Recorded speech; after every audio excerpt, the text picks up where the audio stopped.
Okay, magandang buhay po sa lahat. Ngayon po ay pag-uusapan natin ang firefighting apparatus, tools and equipment.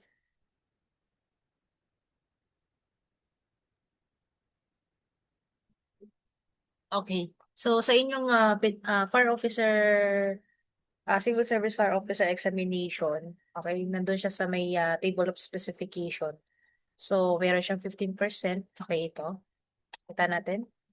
Okay, ayan. Meron siyang 30%, sorry. So 30% siya sa fire officer examination. So, meron siya, under siya ng fire suppression where meron siyang tatlong topics dyan or area. Dyan yung pre-fire planning, fire fighting techniques and procedures. Tapos kasama yung tools and equipments. Okay. It's very important na maintindihan ninyo yung mga firefighting apparatus, tools and equipments. Okay, kasi yun yung pangunahing ginagamit ng mga bombero para apulihin yung apoy, para magampanan rin nila yung kanilang mga tungkulin. Okay, at the same time, okay, dapat alam din ninyo yung iba't ibang uri ng mga sasakyan kasi alam lang natin fire truck, tama? Okay, so may iba't ibang klaseng fire truck at ano yung mga function ng mga yun. At the same time, yung mga hose, nozzle, okay, yung ibang mga kagamitan na pwedeng ah, gamitin sa pag-aapulan ng apoy. Okay. So, ayan. Punta na tayo sa pinakaunang parte, which is the fire truck. Okay. So, sa fire truck, sabi dito, this apparatus enables to secure scarce areas for speedy firefighting operation, usually equipped with 10,000 to 25,000 liters capacity. Okay. So, ito yung water tanker or yung tinatawag na fire truck. Okay, para siyang, kumbaga is yung mobile na imbakan ng tubig. Okay, siya yung tagahatid ng tubig sa mga may kulang or yung nagkukulang na mga fire truck or yung mga walang hydrant. Okay. So, at the same time, okay, siya yung kumbaga is nagsusupply doon sa mga may mga kulang sa tubig na mga fire truck dahil sa kanyang capacity na 10,000 to 25,000 liters. Okay, so kumbaga in short, sa madaling mas salita para mas maintindihan natin, siya yung backup kay na tubig ng mga bumbero para hindi maputol yung pag-apulan ng apoy or sunod, lalo na sa mga liblib na lugar or kulang ng supply ng tubig. Okay. May sarili kasing pump at saka hose kaya hindi lang siya nagdadala, kaya niya ring magbomba ng tubig diretso doon sa apoy. Okay, so sana naintindihan natin yung fire truck. Ang una po natin pinag-usapan is yung fire truck or water tanker. Okay, next. Next is the command service vehicle. So refers to a vehicle where the fire chief usually rides and uses as command post during the firefighting operation equipped with radio and other command.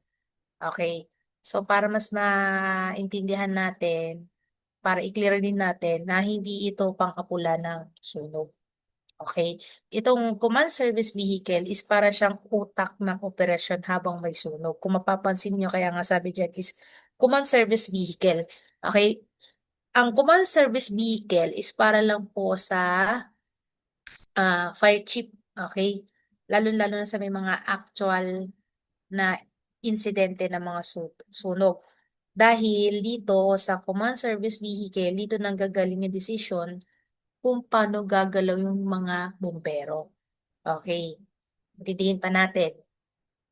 Habang yung mga ibang mga fire trucks ay ano ng apoy or lumalaban sa apoy or nag-aapula ng apoy, dito naman sa command service vehicle dito nagko-coordinate ang mga leader. Yung mga radio, mga communication system, at saka monitoring tools dito sa loob para makausap ang lahat ng team. The same time, dito rin pinag-uusapan kung saan pupwesto ang mga trucks, saan papasok ang mga rescuers, at paano nila kukontrolin yung situation. Okay? Ang command service vehicle, okay, ito ang command center. Okay? Siya yung nagdadirect kung ano ang tamang gagawin sa buong operation. Okay, kung ang fire truck ang muscle, ito naman ang utak, ang command service vehicle. Okay, again, ang pinag-usapan natin is command service vehicle. Next po natin is the pumper truck or fire engine. A kind of firefighting apparatus designed to use diverse water supply sources as hydrants, usually equipped with a water tank and centrifugal pump. They are effective even at the fire sites where water supply is limited or non-existent. Usually equipped with 4,000 liter tank. Okay, mas maliit to compared dun sa isa. Kasi yung pinag-usapan natin kanina is yung water tanker, ang capacity nyon is 10,000 and 10,000 to 25 liters capacity nito. Kasi itong tank na to or yung fire truck nito is kaya niya mag-supply doon sa mga katulad nito. Ayan, yung pumper truck or fire engine. Okay. So, ang bumper truck or fire engine, hindi lang siya simpleng truck. Okay? Kasi itong truck na to, siya yung pinaka nag-aapulan ng apoy. Okay? So, ginagamit din, wait lang. Power.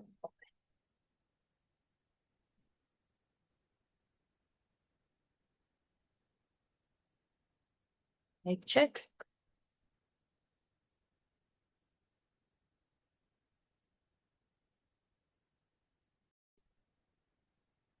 Okay po. So, next natin is the bumper truck, yung pinag-usapan natin.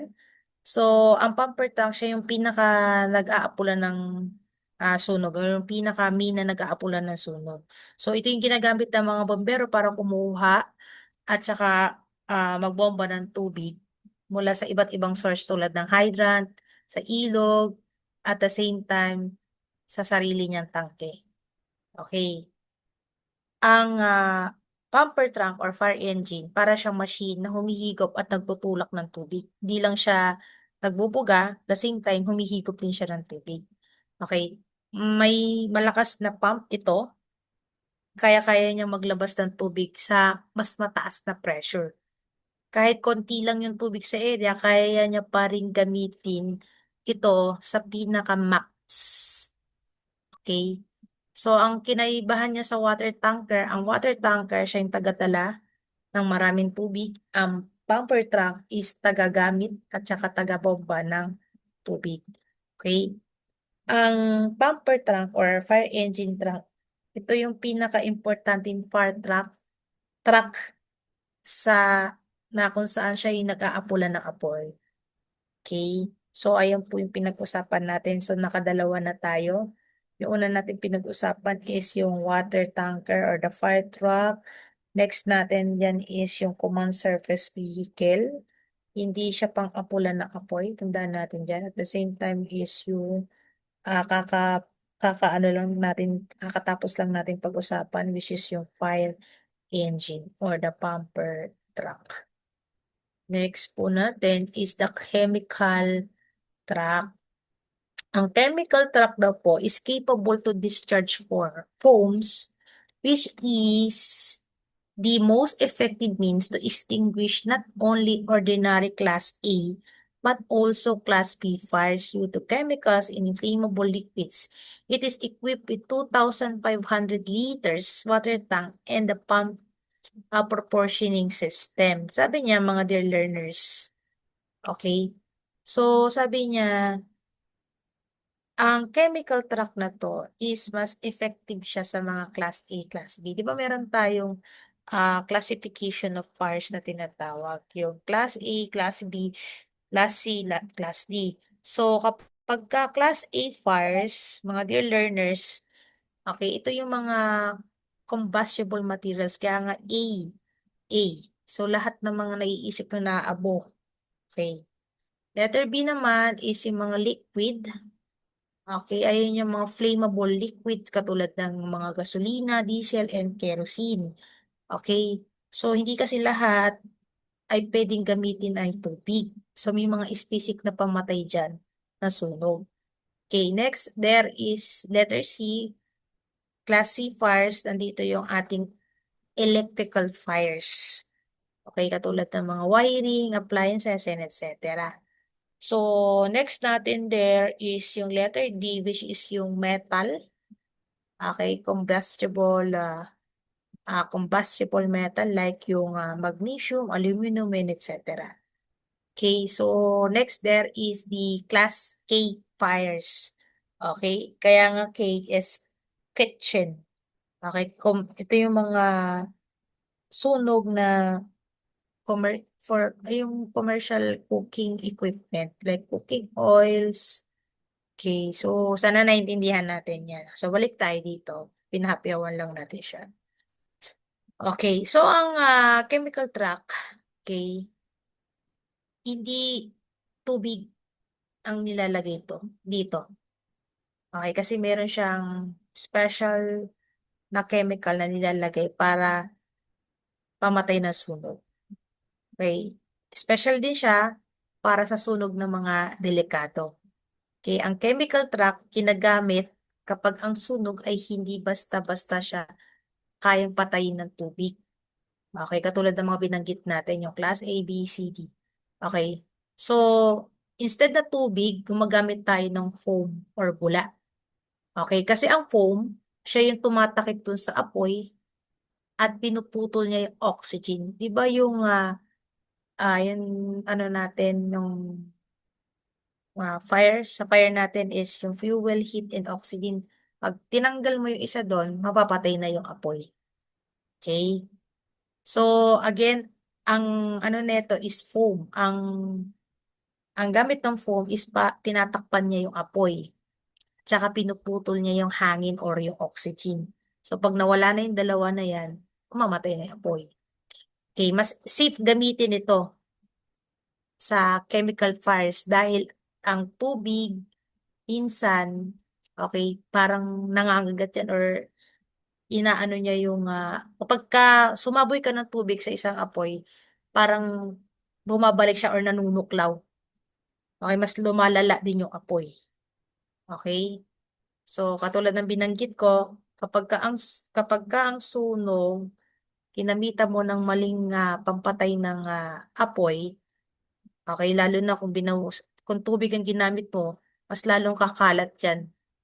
Okay, mas lalong hindi siya mamamatay ang sunog. Okay?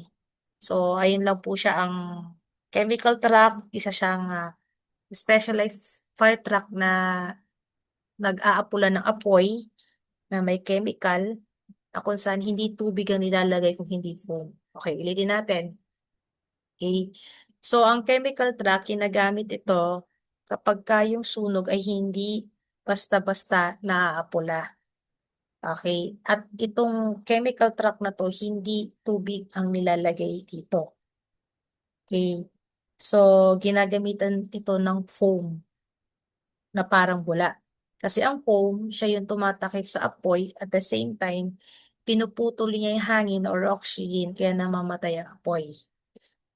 Okay, katulad ng binanggit ko, hindi lahat ng sunog ay pwedeng gamitan ng tubig.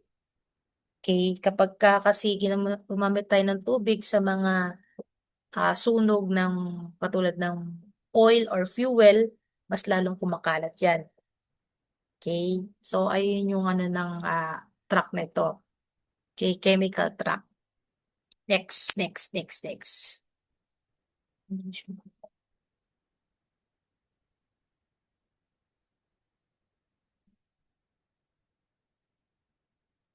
Okay, so next is the area platform.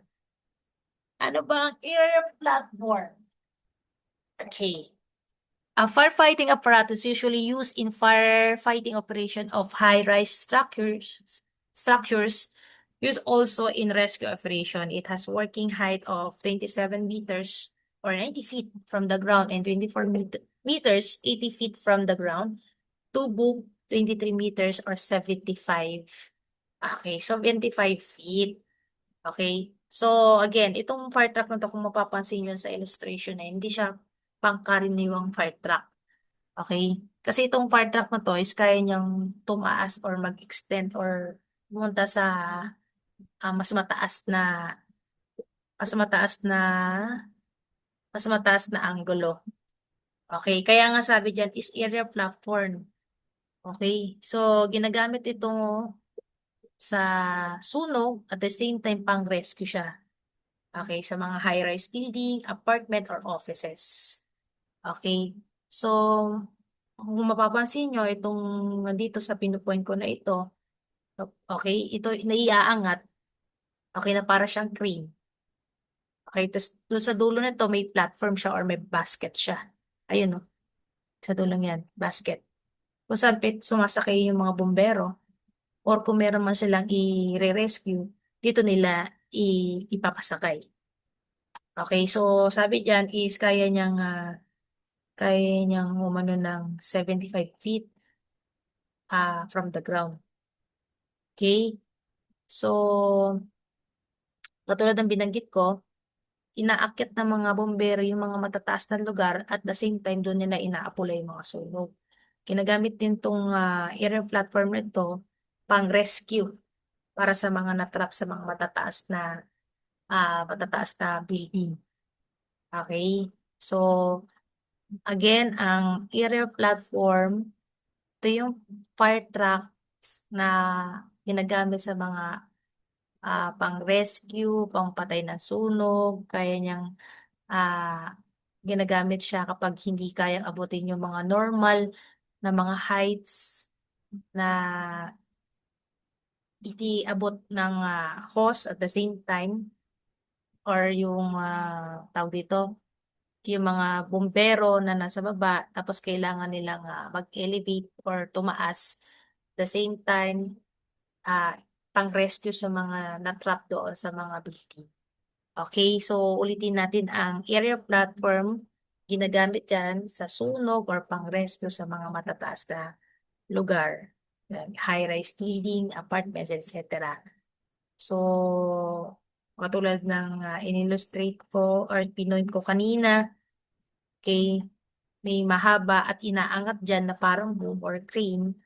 Okay, at the same time, sa dulo niya ng platform na yan, meron siya, ayan, may basket siya, sumasakay dyan yung bombero. Okay, umaabot yan hanggang sa mataas na floors na hindi kaya abutin ng ating mga ordinaryong ladders. Okay, so ayan po yung carrier platform. So balikan natin. Yung una natin pinag-usapan is yung water tank. Okay, ito yung water truck kung saan siya is yung susupply ng tubig sa mga maliliit na fire truck at ito ay merong 10,000 to 25 liters capacity. Okay, so yung command service vehicle, ito ay hindi siya pamatay na sunog. Okay, ito yung tinatawag natin kanina ng utak ng operation. Okay, kung saan, dito nakikipag-communicate, nakikipag-usap sa mga team leader. At the same time, dito rin pinag-uusapan kung saan pupwesto ang mga trucks, papasok ang mga rescuer. Okay? So, ito yung nagdadirect kung anong gagawin sa buong operation. Next, there is yung bumper truck or fire engine. Okay, ang bumper truck, ito yung pinaka-main na nang-aapula or nag-aapula ng sunog. Okay. So, ang bumper truck, hindi lang siya nagtutulak ng tubig, humihigop din siya ng tubig.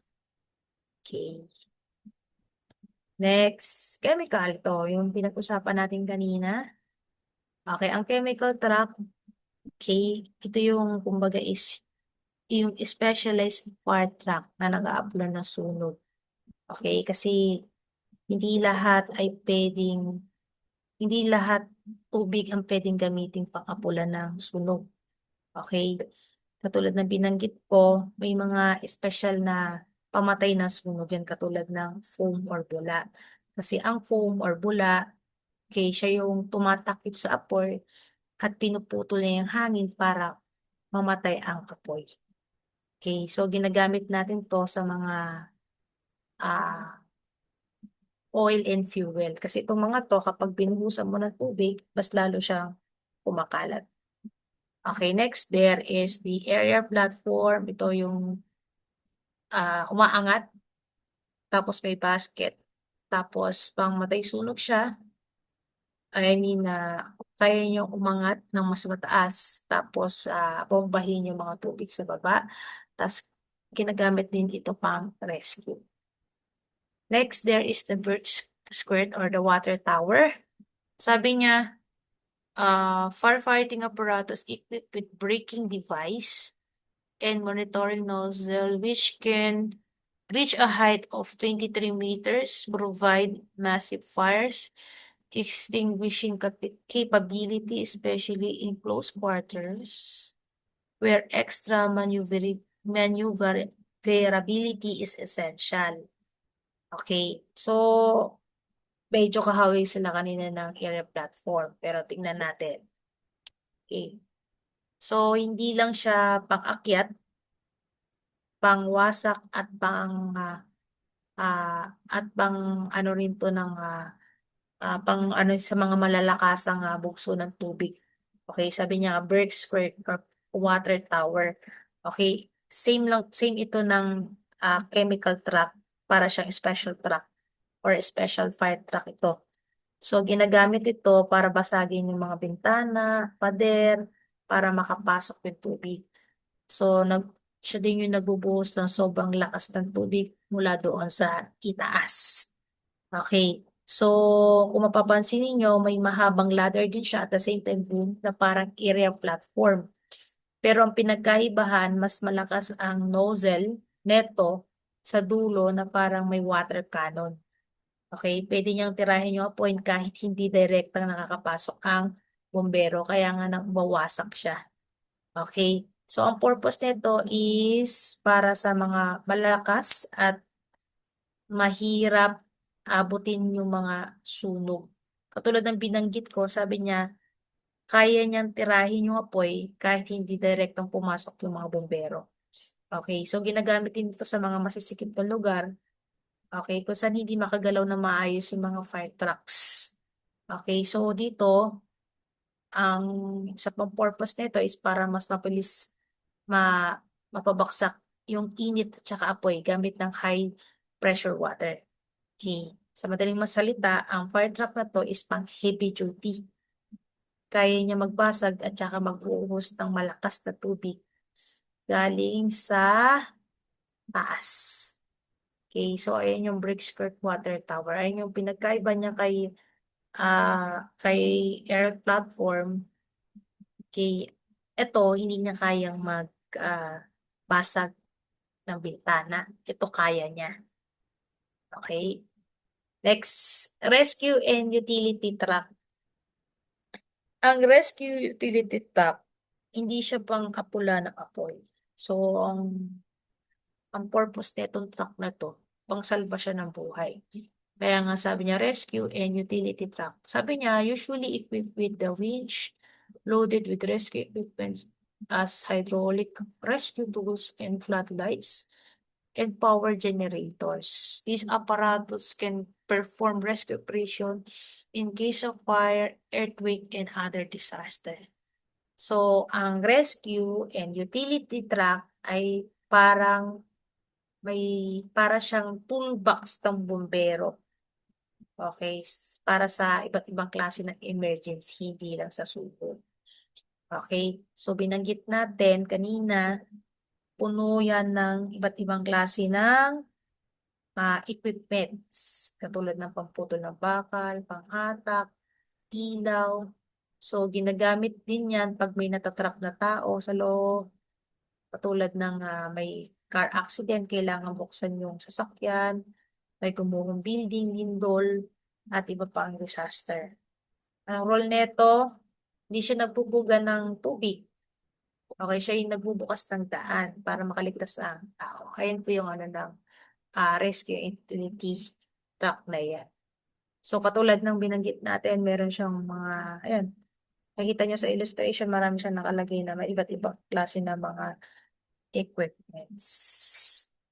Okay, so na nagets natin yan, no? Sana nainuwaan natin. So, hindi yan pang-apulan ng apoy, tandaan natin ang rescue and utility truck na ito. Okay, next. Aerial ladder. Sabi niya, ang aerial ladder, this firefighting apparatus is designed mainly for fighting high-rise fires and can be used to rescue trapped people as well as to shoot water at high location. Equipped with the lift basket, this raising angle cover from 10 to 25 degrees. Okay, so ayan yan. Okay, ano kaya pinagkaiba nito sa may ano kaya yan? Pinagkaiba? Okay, so parang kahibig lang din siya ng aircraft pero may kaibahan sila. Ang aerial ladder ay fire truck na mahaba tsaka diretso yung hagdan. Okay.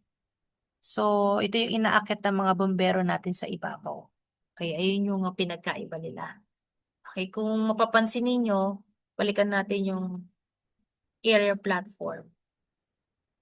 Okay, kung papansin ninyo, parang may nakabend siya dito sa ibabaw. Gets? Tapos yung aerial ladder, tinan nyo, diretsong-diretso siya. Diba? Parang nag-extend. Gets ba natin? Okay. I-extend niya. Ayan yung pinagkaiba nila. Eh, ano pa? Ano pa ba maintindihan natin? So, ang aerial ladder para siyang portable na hagdanan na sobrang haba na nakakabit siya sa truck. Ito yung inaakit ng ating mga bombero pag-rescue ng tao, mag-post ng leak. Okay, ayun po yung aerial ladder. Okay, o, balikan natin yung mga pinag-usapan natin para hindi nyo makalimutan na para mabingi na ang tenga ninyo sa paulit-ulit na paliwanag. So, ang water tank, kaya siya yung nagsusupply ng tubig. Tapos, meron siyang 10,000 to 25 liters capacity. Tapos, ang command service vehicle, hindi siya pang-apulan ng apoy. Kung saan dito ano yung ating fire chief. Ginagamit to ng ating fire chief. Dito nakipag-coordinate sa yung mga leader. At the same time, dito rin na inaano yung firefighting operation kung saan pupwesto yung mga fire truck, rescuers, and etc. Okay, ang pumper truck, ito yung pinakamin na pang-apulan ng apoy. So, ang chemical truck, ito yung nagbubuga ng foam. Okay, kasi sabi natin kanina, hindi lahat ay pwede na bugahan ng tubig. Lalo na yung mga oil and fuel kasi mas kumakalat yan. Kasi ang foam siya yung nagtatakip sa apoy. At the same time, tinatanggal niya yung oxygen. Okay? So, sa aerial platform naman, ang aerial platform po, sabi niya mga dear learners, ito yung nag-aangat, nagtataas. Nagamit siya sa pamatay ng sunog. Tapos, pang-rescue sa mga taong na-trap sa mga matataas na building. Okay? So, meron siyang basket dun sa dulo. Doon sumasakay yung mga bumbero at sinasakay yung mga na-rescue nila. So, pinagkaibahan niya naman kay Brexpert, ito naman siya yung nambabasag ng mga yung bintana, kahit hindi direktang pumasok yung mga bumbero, pwede niyang basagin yung mga bintana. At the same time, pumasok yung tubig doon sa loob ng facility or building. Okay, ayun yung pinagkaiba nila ni aerial platform. Next is the rescue and utility truck. Okay, so ito hindi ito nag-aapula ng apoy kung saan para siyang toolbox ng bumbero. So marami siyang dalang equipments gamit sa ah, pamputol ng bakal, pagbukas ng mga natrap na tao sa loob ng sasakyan. Yan. So yung aerial ladder naman, so ang aerial ladder, sabi niya fire truck siya na may mahaba, tapos straight yung hagdan, tapos inaakyat ng bumbero para doon siya makarating sa taas. Ayan dito. Okay. So, para mas maintindihan natin, again, para siyang portable na hagdan, sobrang haba na nakakabit doon sa fire truck. So, ginagamit to pang rescue din ng tao, pang buhos ng tubig. At the same time, meron lang siyang maliit na basket, same as dun sa sa kanina, yung ano nga yan, yung area platform, medyo malaki. Dito naman maliit lang yung kanyang basket. Okay, so ang area platform may malaking basket. Yung aerial ladder naman, yung may hagdan na inaakyatan. So, ang purpose ng aerial ladder, para mas mabilis makarating sa matataas na, na floors, yung mga bombero. At the same time, para makapasok sila sa bintana at sa bubong. And at the same time, para makapag-rescue sa mga natrap sa loob ng building. Okay, lighting tower truck.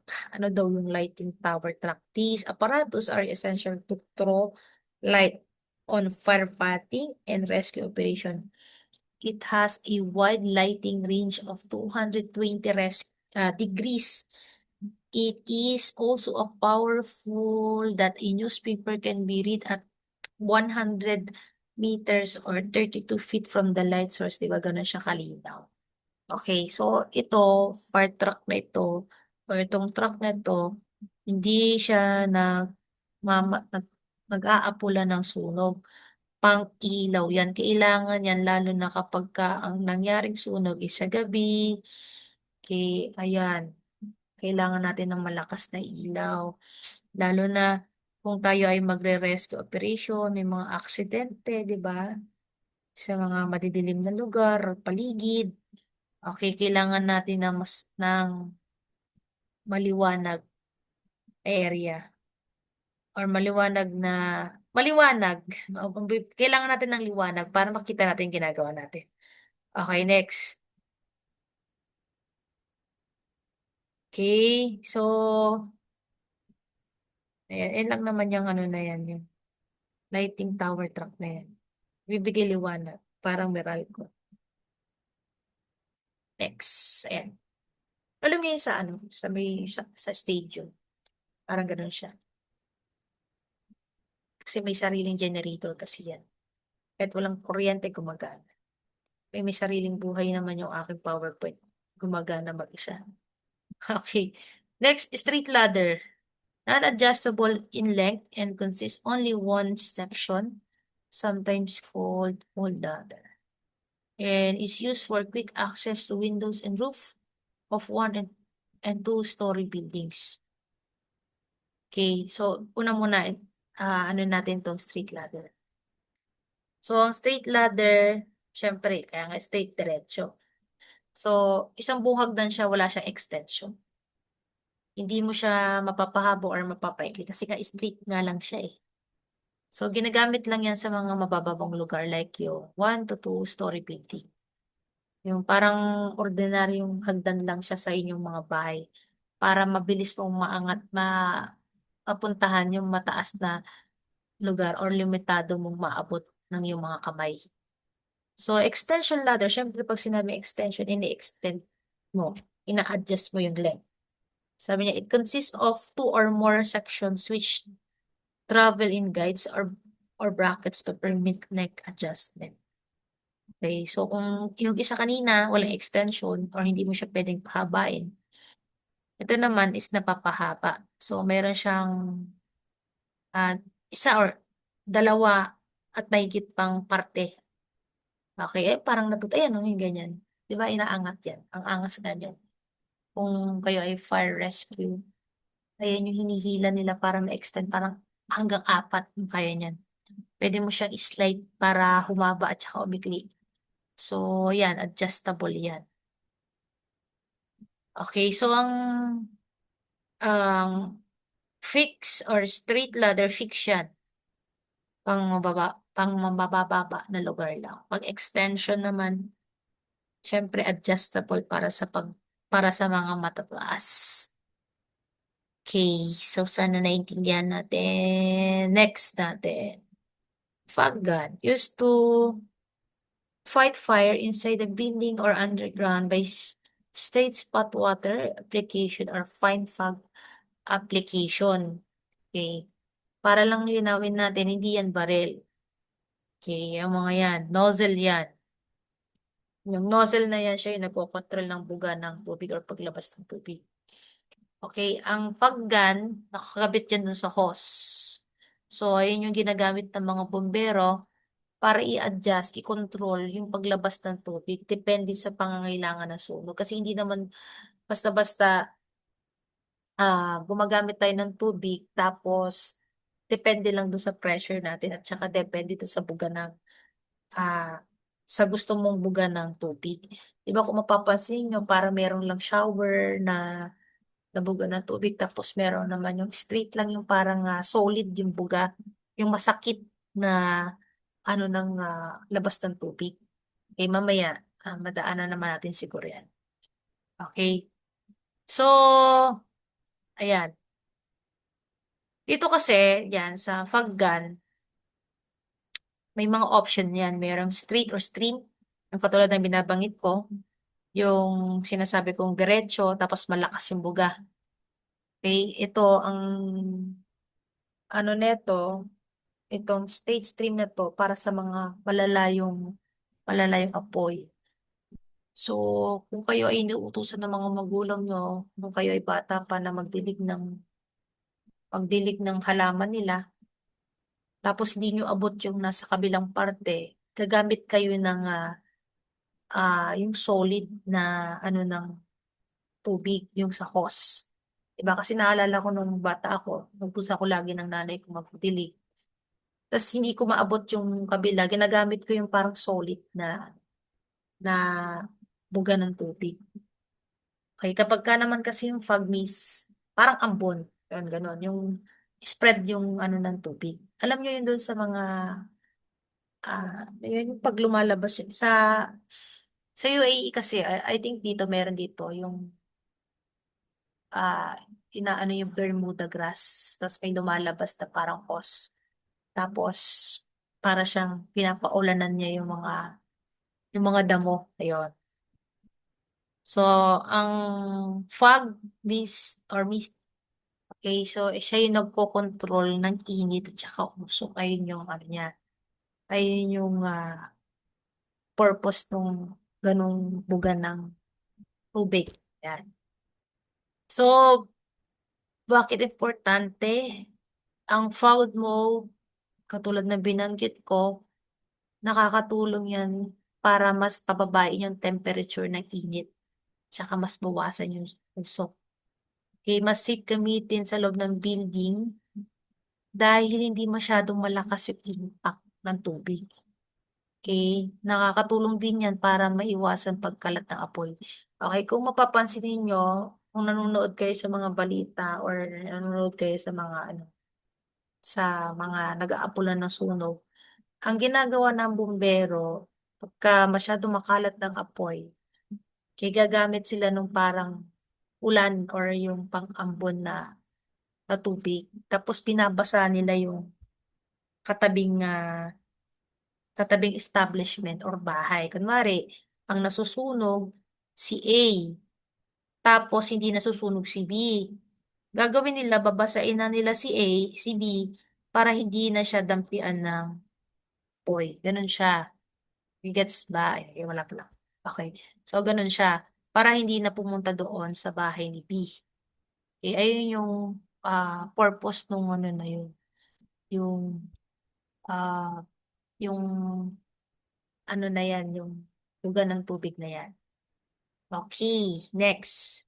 Yung straight nozzle used to fight fire and it is possible to speed up water stream and rectify in the plate pipe. Okay. So, pinaka para mas maintindihan natin to. Okay. Itong straight nozzle na to, yung pinaka-simple pero mas malakas na nozzle. Okay. So, ang straight nozzle, ginagamit yan para maglabas ng diretso. Diretso straight or concentrated na tubig. Walang kalat, walang ampon. Straight lang. Yung parang solid. 'Di ba? Yung pag inano sa tinama sa katawan mo masakit. Okay. So, para mas maintindihan natin, ito yung hose na nakafocus lang sa isang linya. Walang spread or fog. Isang diretsong buga lang siya. Mas malakas ang tama nito at mas malayo yung abot netong mas malayong abot niya. Okay, kailan siya ginagamit? Kapag kailangan tamaan mismo yung apoy sa mga malalayong lugar. Okay, tapos kapag gusto mong pasukin yung loob ng apoy or yung deep-seated fire na tinatawag. Okay, kapag kailangan na mas malakas na pressure ng tubig. Okay, ang pinagkaiba niya sa fog gun, ambon. Ang street nozzle, diretso. Walang sabog-sabog. Ganun siya. Okay, next. Ang nozzle o nozzle. Yan. Ito, kung mapapansin nyo, ito pinipihit to, itong straight nozzle. Ito naman, kung papapansin nyo, yan o, meron siya yung parang pinupull up, down. Yan, so sige, anuhin natin. Usapan natin. Nozzle, a piece of firefighting equipment used to direct or control a stream of water. The characteristic of the stream of water or fire stream is determined mainly by the nozzle. So, katulad ng binanggit natin, itong nozzle na to, siya yung kinakabit dun sa hose. Siya yung nagpo-control yung paglabas ng tubig natin. Siya yung pinakaulo ng hose. Okay? Kapag ka malakas or kahit malakas ang tubig, okay, kung walang nozzle, hindi mo makokontrol yung direction at saka yung lakas ng tubig. So, sabi, depende sa klase ng nozzle, pwedeng diretso, pwedeng malapad, ayan. So, bakit importante yan? Kasi siya ang nagpo-control sa tama ng tubig. At the same time, siya yung nag-a-adjust kung gaano kalakas at saka kalawak yung pagbuga ng tubig. Okay, so sabi nga ang nozzle, siya yung control system ng tubig. Okay, next. Portable pumps. Sabi niya, usually used during firefighting operation and equipped with fire hose. This is used in fighting fires in forests, inaccessible by vehicles or area with narrow roads. Okay, linawin natin, hindi siya fire truck. Maliit yan, pero malakas ang tama ng tubig niyan. Para siyang mga portable, parang kumbaga sa Jisoo Life portable fan. Ito naman, portable pump. So, ginagamit yan kapag hindi nakakapasok yung mga fire trucks, katulad ng mga bundok, kubat, makitid yung daan, liblib na area. So, para siyang mini engine na pangbomba ng tubig. So, kinukuha yung tubig doon sa poso, sa drum, tapos tumutulak yung tubig doon sa hose.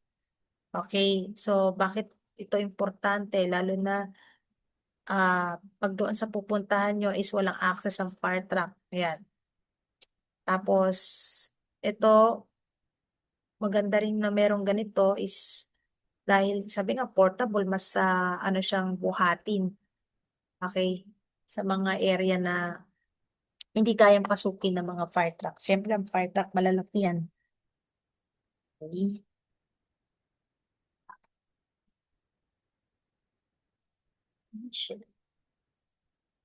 Okay, so next natin ay fire hose. Basic lang ang fire hose.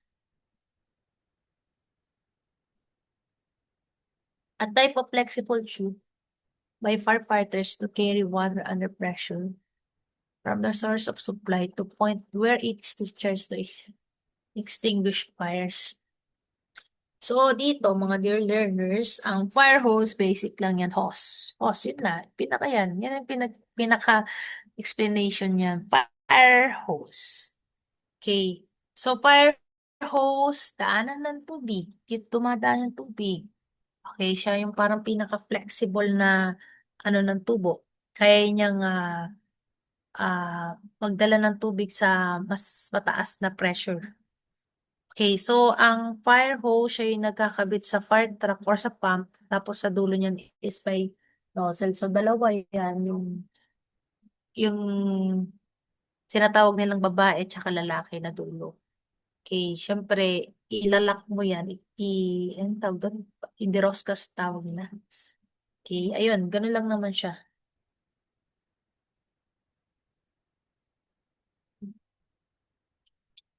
Daanan siya ng tubig yan, fire hose. Okay, sorry. Hose clamp. He is a tool to shut off the water in hose line when other control valves are applicable. So, ang clamp, ginagamit yan para pigilan or bawasan yung dalo ng tubig sa hose kapag hindi kailangan. Okay, kumbaga, iniipit niya. Okay, di ba? Sa hose, yung typical na hose, kapag walang nozzle yan, ginagawa nyo, tinutupi nyo. Okay, parang ganun ang trabaho netong hose clamp na ito. Nang-iipit siya. Okay? So, para humina yung tubig or tumigil yung tubig. So, ginagamit yan kapag may sira or leak yung hose. Kapag kailangan mong pansamantalang ihinto yung paglabas ng tubig. O kaya naman is may inaayos or may kinoconnect na hose. Next, hose jacket. Okay, sabi niya hose jacket is used to seal small cuts or breaks which may occur in fire hose or to connect mismatch or damage coupling of the same size. So, ang hose jacket is pang-tapal or pang-cover yan. So, nilalagay yan sa hose kapag may maliit na mga butas, hiwa, or sira sa gilid. Okay, kumbaga ang hose jacket is kaya nga jacket tinatakpan eh. Okay, para siyang bandage ng hose. Okay, para hindi tumagas yung tubig. The same time is pwede rin siyang tumulong kapag hindi tugma yung direction ng tubig. Next natin is forcible entry tools. So, we have access and hatchets. So, letter A is peak head axe and letter B is flat head axe. Okay, so makapansin nyo naman sa illustration, yung isa is yung may point sa likod, tapos yung isa naman wala. So sabi niya, yung peak head acts the peak end serves to give the firefighter an opportunity to make a starting point to begin cutting or to pee the first material. So, syempre, ang gamit niyan is para basagin, butasin yung mga harang katulad ng pinto, bubong, or pader. Okay, katulad ng binanggit ko, yung peak head axe, meron siyang matulis na ano sa dulo, sa likuran. Okay, pangbutas, pang starting yan para mabilis makapasok. Syempre, pagka flat head, okay, yung wala siyang matalas sa dulo, sa likod. So, pwede siyang gamitin pang hampas, pampukpok, parang martilyo. Okay, so pambasag siya ng pinto kapag ka may natrap sa loob, pangtanggal ng bubong or kisame, okay, pang-rescue kapag may nakaharang na materials. Ayan po yung ating isang force. Ito yung forcible entry tools. Yung isa is yung access. Axe. Tapos next natin, syempre lagari or handsaw. A tool having a tooth blade for cutting. So, hindi lang siya pang karpentero, syempre ginagamit rin niyang pang-rescue ng mga bumbero. Yung handsaw, ginagamit yan para pamputol ng kahoy kapag ka doon ah, sa building is may nakaharang na puno, 'di ba? May sanga, pamputol yun. Okay? Kapag may kailangang buksan or harangin, ayan, gamitan natin ng handsaw. So, next natin, makikita niya may crosscut saw. Ang crosscut saw, pangputol yun ng kahoy. Yung coping saw, ito. Ang coping saw is pang purba, pang detail ng putol. Tapos yung keyhole saw, pang butas yan sa mga maliliit na space. Ito naman yung back saw, pang ano ng pang precise or tweet na panghiwa. So, next natin is ito power saw. A tool driven by a motor. So, hindi na to pang mano-mano. Di motor na to, pang mabilisan yan. Okay, ang power saw, ginagamit yan ng bombero para mabilis silang makapagpaputol ng mga matitigas na bagay. Okay. So, para siyang handsaw. Pero ito is may makina. Okay, so may iba't ibang klase niyan, katulad ng circular saw, tsaka chainsaw, katulad ng nakikita nyo. So, pamputol yan ng pinto, kahoy, bubong, yan, pambukas ng daan. Okay, syempre, very, it is very important na magkaroon din ng mga ganitong equipments. Okay, para mas mabilis yung trabaho nila, ma-access nila yung loob sa mga natatrap na tao sa loob ng gusali, building, gusali or opisina or bahay. Yan. So, yan. Ito kasi ang mga power saw na to, kaya niyang putulin yung mga makakapal tsaka matitigas na mga bagay. So, next. Cutting torch. Cutting torch, metal cutting device. Ang cutting torch can use it to cut steel to size and shape. Sabi niya, pang ano daw yan? Okay. So, ang cutting torch, ginagamit yan or gumagamit ng apoy or gas para tunawin, putulin yung mga bakal. So, kaya niyang mag-cut ng mga makakapal na mga metal. So, ang metal cutting device naman, ginagamit siyang pangputol ng metal, hindi lang yung mainit, halimbawa na lang yung mga hydraulic cutter or electric cutter. So, ginagamit yan sa rescue operation, lalo na sa mga car accident, collapse structure. Okay. Next. So, manual prying tools, it is used as a lever, either to force apart two objects or to remove nails. Prying tools are commonly used to open the nailed wooden crates. Common use for larger crowbars are removing nails, prying apart boards, and generally breaking the things. Okay. So, kung nakakita na kayo nito, yung pangtanggal dun sa bubong, okay, or pangbukas, pang-ungkat, yan. So, ayun yung manual prying tools. So, ginagamit yan para tanggalin yung mga pako. Next. So, hydraulic rescue equipment. Sa ano yung hydraulic rescue equipment? Then, use the rescue victim by hydraulically removing, pulling, bending, or cutting the obstacle.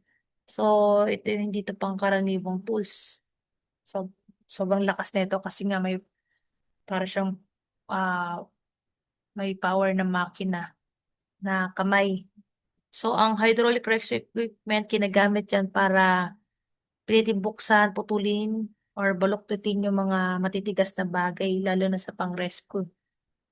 So, yan, ginagamit niya sa car accident, collapse building, kung saan mayroong natatrap sa loob. Okay, ang hydraulic cutter, pang putol yan ng bakal. Spreader jaws or jaws of life, siya yung nagbubuka ng sasakyan. Hydraulic jack, siya yung nag-aangat. Okay, so yung standard pike pole used to pull apart debris and burning materials, open walls and ceiling, and remove trim. So, hindi ito nang puputol. Nanghihila yan or nagbabaklas mula sa malayo.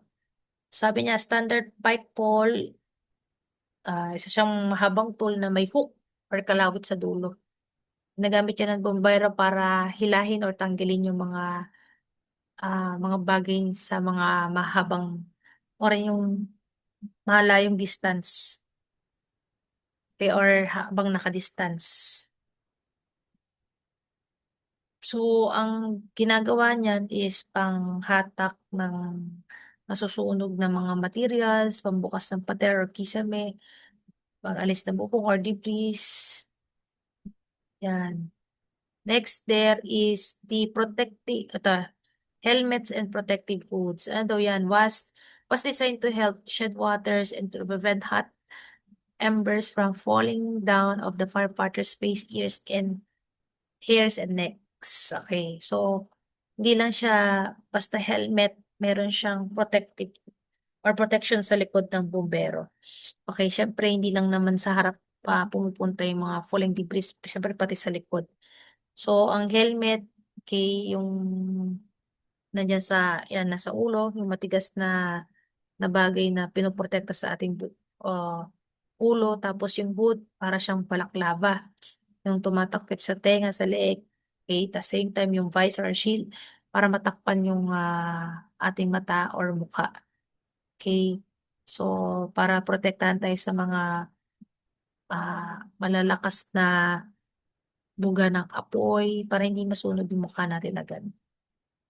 Next, syempre kung meron tayong helmet, meron tayong protective boots and trouser.